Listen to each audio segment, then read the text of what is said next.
Hey everyone, welcome to this edition of Keep Watch Pass on the It's Not That Bad podcast channel and a proud member of the Pantheon Podcast Network. All right, if you've been listening to this show enough, you know I'm a geek. I am a card-carrying member of Geek Nation. I fly my geek flag high. I have zero shame. I embrace all geekdom. Behold, the geek shall inherit the earth. Convinced yet? Should be. And you're going to be even more convinced after this episode because we are talking about movies starring Avengers. And here to join me, my superhero wife, Carrie. Carrie, how are you doing? Well, at least I didn't get qualified as your super ex-girlfriend. No, we're not talking about that film. We're not talking about that film. No. Well, it's not an Avengers film. I would love to look like Uma Thurman. Nah, you're prettier. Oh, you're such a liar. I don't find Uma Thurman that attractive. I don't know if we could be friends anymore. She is hot. I found Anna Faris cuter in that film. Okay, fair. But come on.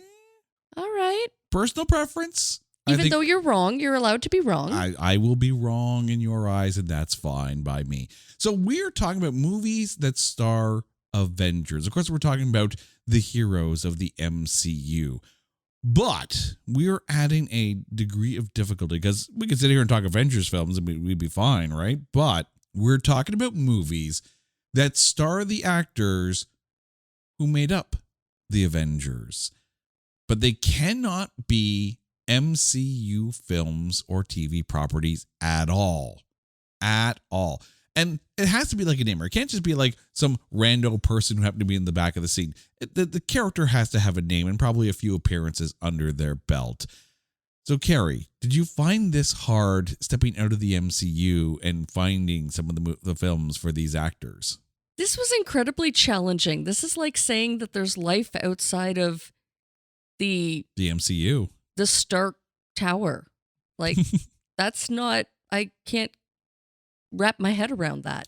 Yeah, it's not like the DCEU where people couldn't get out fast enough. You know what the worst part of it, though, is that a lot of my favorite, and but a lot of my favorite Avengers or MCU characters have the series. Yeah. The Echo, the Daredevil. The Miss Marvel. Hawkeye has his own series. Yeah. But I think that's more Kate Bishop series, right? But I mean, at least Hawkeye could qualify as an Avenger. But no, we're talking about Avengers. I know I can't talk about Kingpin, even though I love Vincent D'Onofrio. Right. I mean, yes, you could have talked about Jeremy Renner. That's okay. But Kate Bishop has not been in a movie. So basically, this is the qualifier. The actor in question had to appear in an Avengers or MCU film. Okay, let's talk Jeremy Renner. Okay. First of all, incredible respect. Yeah. Let's talk about Superman here. Not only for his will of recovery from his horrible accident 2 years ago, I think it was now. Yeah, it had to be something like that, yeah. He has looked death in the eye and said, not today. I look death in the eye every day whenever I go to Taco Bell. No, I look death in... Anyway, no, I'm serious here. Jeremy Renner is an incredible person. He wears his heart on his sleeve. He has the Renovation Kids Camp initiative. And he also took that concept, and I was watching a TV series where he would convert like a bus and he turned it into a stage, a mobile stage for a theater group or a dance troupe. I mean, he was doing initiatives for high school bands, or it was just the most incredibly touching, heartwarming series and endeavor, and mad respect to Hawkeye. Yeah, I mean, I think it should go mentioned every chance that we get that the Avengers actors have often gone way out of their way um, to be there for sick kids and Make a Wish and the like Robert Downey Jr. Chris Evans. Yeah. Yep. I mean, like you had Avengers who were basically making as many playful bets with each other as possible with the knowledge that the wager is that someone's got to show up at a hospital in costume for the kids. Like I love those kind of stories. Absolutely love those stories. They're awesome. They're always awesome.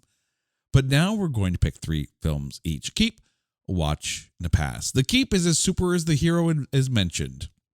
The watch is one that, you know what? It's all good.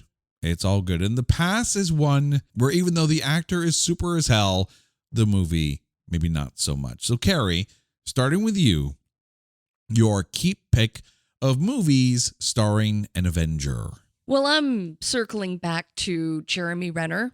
Okay. But his role in Tag, which I was today years old when I realized is touch and go.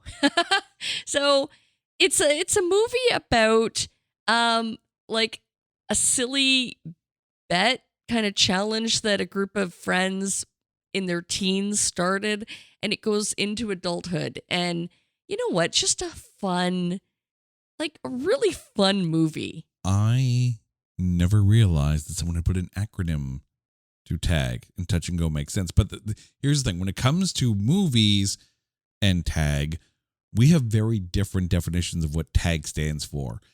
There was a movie that came out in the 80s called Tag the Assassination Game, and I watched the hell out of that film. Oh dear, that's not the one I'm talking about. But it was a cool thing because like it was basically one of these like on campus kind of like underground kind of games where people would get an envelope with a picture of someone else who was on campus, another student, and they would have to track them down and shoot them with like a sticky dart gun, right? So when you got to certain people, right, you get them, and then they would have to give you their envelope so you would move on to the next person, and the person with the most kills at the end of it all would win that round. But then at some point in the film, someone starts actually shooting and killing the targets.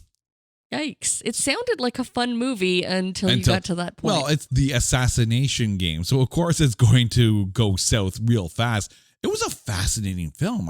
I remember watching this on the movie network, so when my parents weren't watching. But still, we're talking a very different tag film. Very different. Yeah. Very different. No, this was light fun. It was, again, it's a buddy movie. Yeah. Right? So this group of friends in adulthood, when they're, have big office jobs, continue this game of tag. And it's, again, like a friendship bonding. And Jeremy Renner was fantastic. You could tell he was just having so much fun with it. Well, I mean, it's that kind of vibe, right? It looks like everyone on set was having so much fun. I mean, you take a look at that cast, right? Ed Helms, John Hamm, Little Ray Howery, Jeremy Renner in literally like almost like superhero leaps. Isla Fisher is one of the funniest actors out there. And anytime she's in a film like this, you know she's going to be stealing scenes. Leslie Bibb's in it, Rashida Jones in it. Like, fan-freaking-tastic comedy, but not my keep. So you went with a Hawkeye film.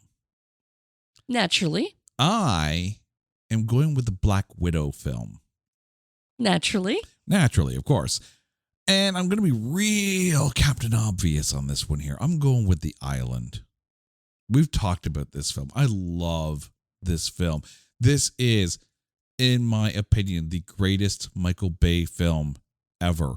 Scarlett Johansson and Ewan McGregor were absolutely fantastic. The score, oh my God, the score.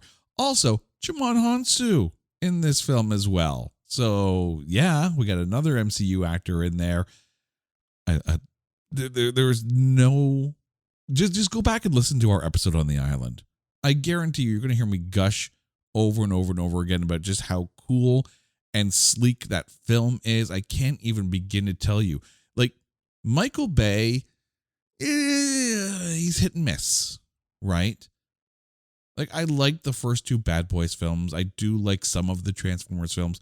Con Air is good. The Rock is good. But for me, it begins and ends with The Island, and nothing else that Michael Bay can do will live up to that, in my opinion. He's got to try real freaking hard. And I think part of it is because The Island borrows from different properties. I was getting some really cool Brave New World vibes off of some of the scenes in it because I've read that book from Aldous Huxley. But yeah, if anyone ever asked me to recommend a Michael Bay film, this is the one. And it's in my top 5 ScarJo films of all time as well. And she's got, like, I could have gone with so many different Scarlett Johansson films, but this is the one I stuck with, and it's definitely in my keep slot. For my watch film, I'm going with the star of the very first released MCU film. I'm going with a Robert Downey Jr. movie. And I'm going with one that I guarantee you is going to have you in stitches, in a movie where he wasn't the main star, but he stole absolutely every scene in Tropic Thunder. Oh, I was going to say Dr. Dolittle. No.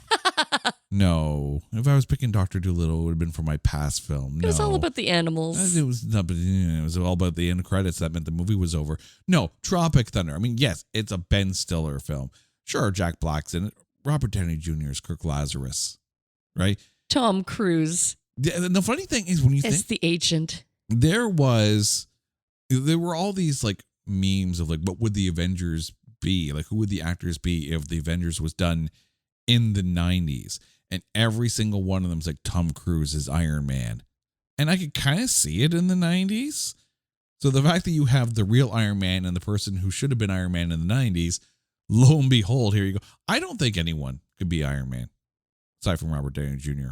Really, he embodies Tony Stark. He made Tony Stark. He ripped Tony Stark from the pages of the comic books and put him on the screen and gave him a little bit more fun. But oh my God. And yeah, that Tom Cruise cameo in Tropic Thunder is Everything. But I mean, think about this, right? Robert Downey Jr. has some risque dialogue in this film, to put it bluntly.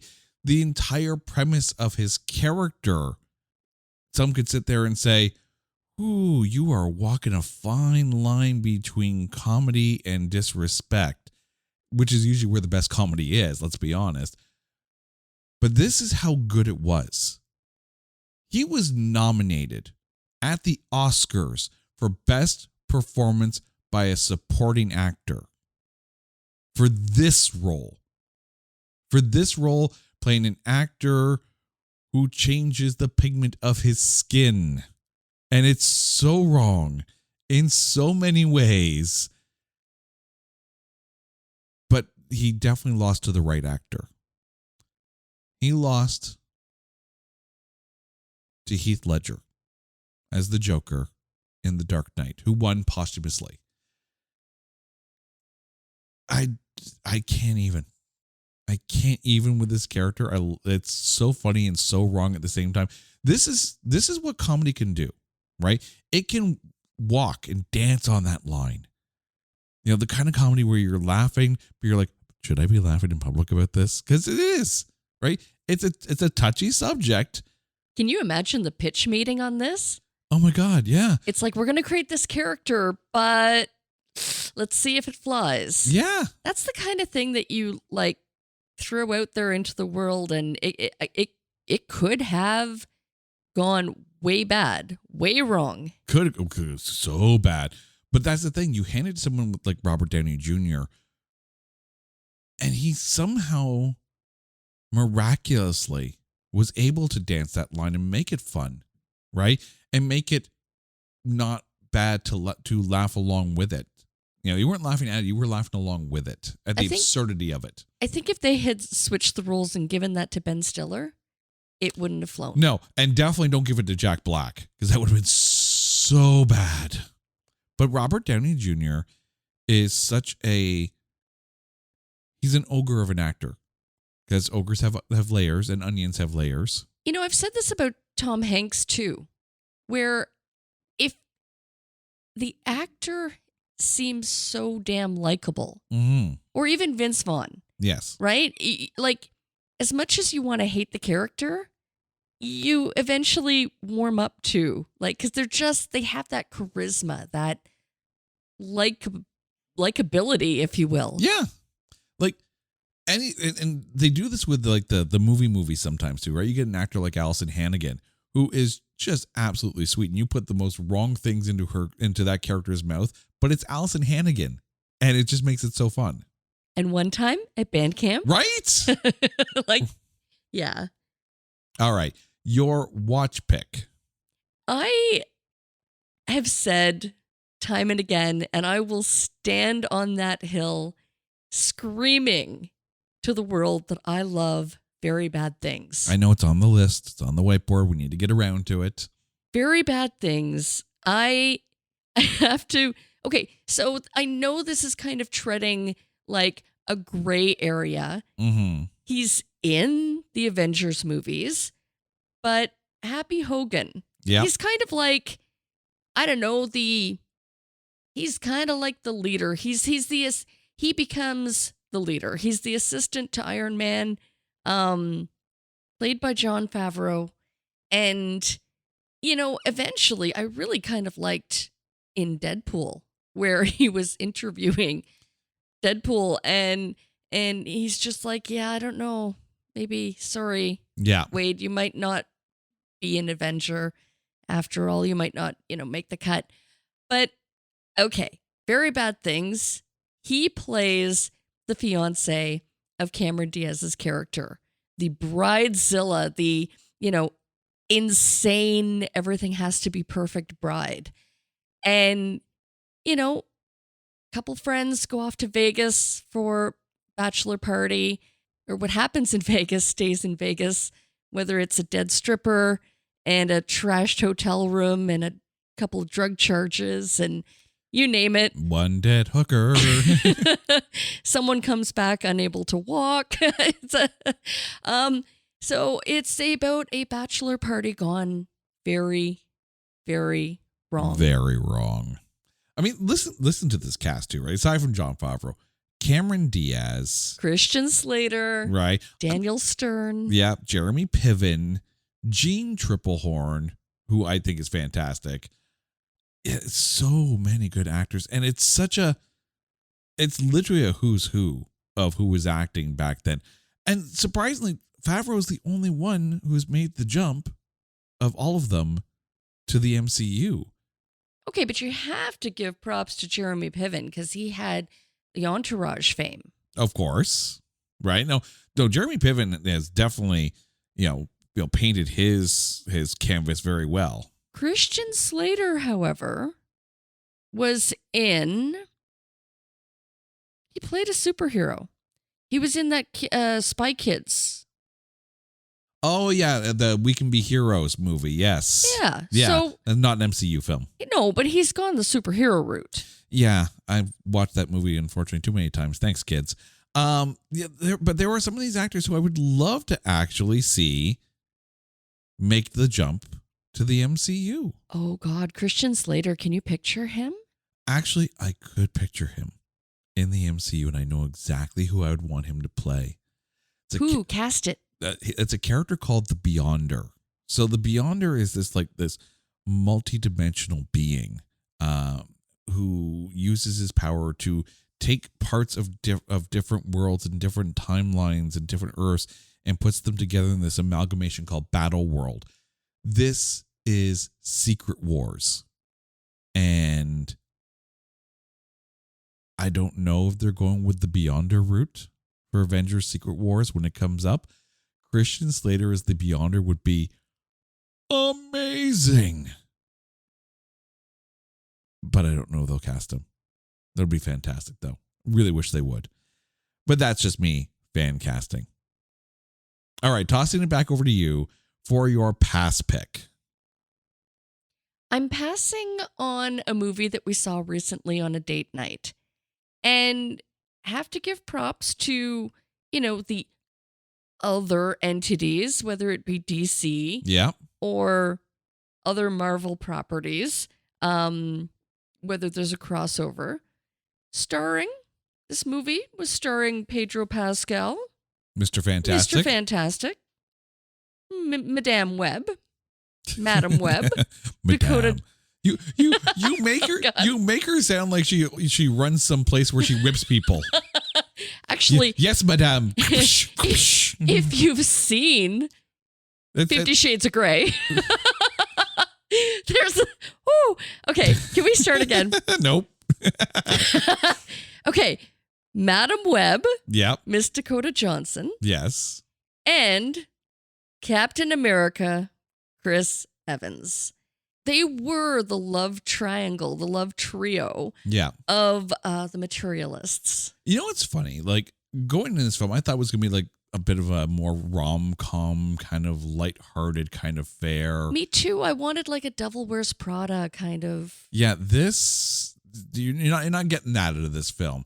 And I know that it doesn't qualify for It's Not That Bad. And it wasn't a bad movie. No. I enjoyed it for what it was. It wasn't what I expected, but I probably wouldn't circle back to it. It's not one that I would revisit to watch again. Yeah, no, it's very much one of those love philosopher type movies kind of thing where every line of dialogue feels like it's the writer's own thoughts and musings on the topic of love. And I can see that and I can respect that, but I don't think I wanted anything that deep. Yeah, introspective. Yeah, that's the word. I didn't want that introspective philosophy, the love philosophy. Yeah. I just wanted to laugh. You go in with a bag of popcorn. It's like, oh, it's cool. There's Pedro Pascal and there's Chris Evans. And oh my God, you're all having an existential crisis. And by the end of the film, you're like, it was quiet in the theater afterwards too. And people were like, I'm just going to go home and hug my loved one. Very much, and that was our date movie. And I was just like, okay, thanks for that. Thanks for the depression chuckles. Okay, good night now. I don't know what's worse, taking you to that film or making you watch the Garbage Pail Kids movie. I enjoyed the Garbage Pail. I laughed during the Garbage Pail Kids movie. Yeah, but we also laughed during the Sharknado films. There's something wrong with us. There was no laughing on this movie. No? I mean, maybe once. No, not once. There is one line that I respected this was my expectation. I wanted, very much that kind of, we're living in a material world and I am just a material girl. I wanted that Prada reference. Madonna. I wanted... You wanted a Madonna film. I wanted that kind of world of like high fashion and high price tags. And it kind of went there to an extent. My favorite takeaway from this was the line, I think Pedro Pascal said, once you have a $400 haircut, you can never go back to Super Choice. And I was like, okay, to me, that's what I wanted to take away from this, is that like that living in this unrealistic, unattainable, materialistic world versus in reality of like people's actual pay. Okay, but it felt like it should have been titled No Sex in the City, because that's kind of the vibes that I was getting, and everyone's miserable because they were having no sex. But I mean, because they were putting a price tag, and a value. Have we learned nothing from Jessie J? Forget about the price tag. Okay, but it feels like the script was written by people who would sit there and read these, thoughts and philosophies on love, and they would sit there with a highlighter and just highlight, passages like, ooh, that's deep. And then they like, ingest that into their mind, and then they write the script. And they're like, Dakota Johnson's perfect for this. She was good in it, but she was good. The actors were great. I mean, Pedro Pascal is such a doll. Like I love him in this. Yeah. He owned the scene where he started to bend his knees and become shorter for his original height, because that's a big It's like he reverse stretched.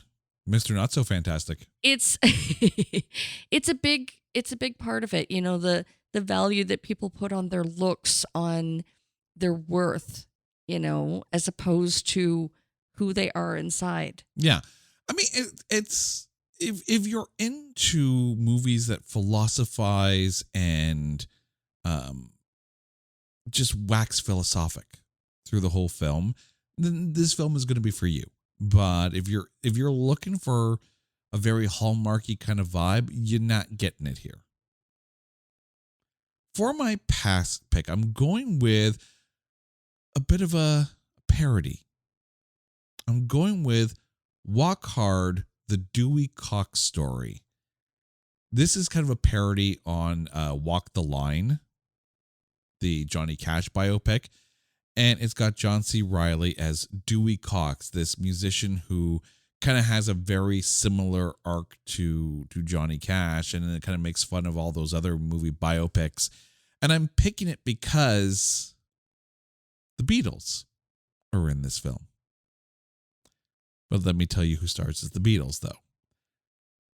Ringo Starr is played by Jason Schwartzman. George Harrison is played by Justin Long. Paul McCartney is played by Jack Black.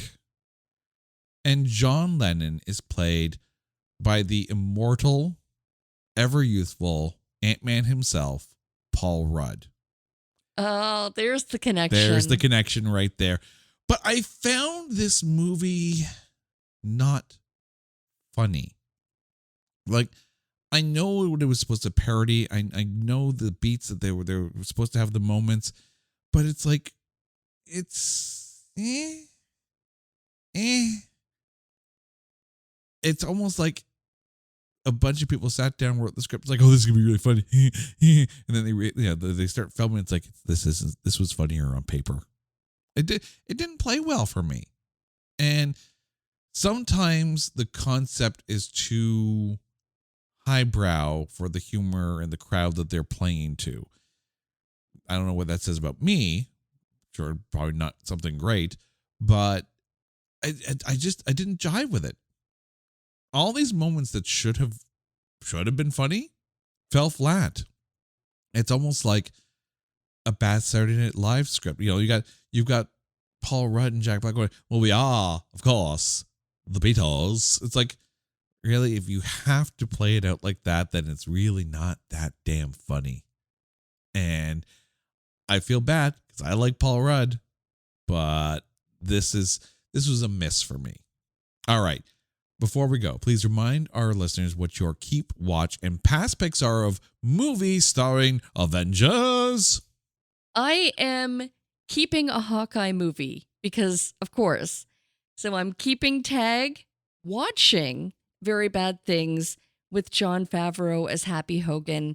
And that is the only reason that Very Bad Things is not my keep movie, which, as we know... Come on, MCU. Where's Christian Slater? Where's Cameron Diaz? Where's Gene Triplehorn? Get those actors into the MCU. Right. And sadly, my love, I enjoyed our date night, but passing on The Materialists with Captain America himself, Chris Evans. And Mr. Fantastic. And Mr. Fantastic, which is fantastic as Pedro Pascal was in this role, still didn't do it for me. All right, I am keeping The Island starring Black Widow herself, ScarJo. I am watching Tropic Thunder with the Iron Man, Robert Downey Jr., and I am passing on Walk Hard, the Dewey Cox Story, which has a small role with Ant-Man himself, Paul Rudd. Carrie, thank you so much for this. And to you, our dear listeners, well, you guys know the drill. If there is a topic out there that you want us to cover on Keep Watch Pass, or a movie you want us to cover on It's Not That Bad, hit us up on social media at Not That Badcast, or go to our website at notthatbadcast.com. And you definitely want to stick around, because later on this year, we are going to be hitting episode 200 of It's Not That Bad. And holy crap, we and you are not ready for what's to come. Until next time, she's Carrie, I'm Jay. You guys are awesome. This is Keep Watch Pass on the It's Not That Bad podcast channel and a proud member of the Pantheon Podcast Network. Take care.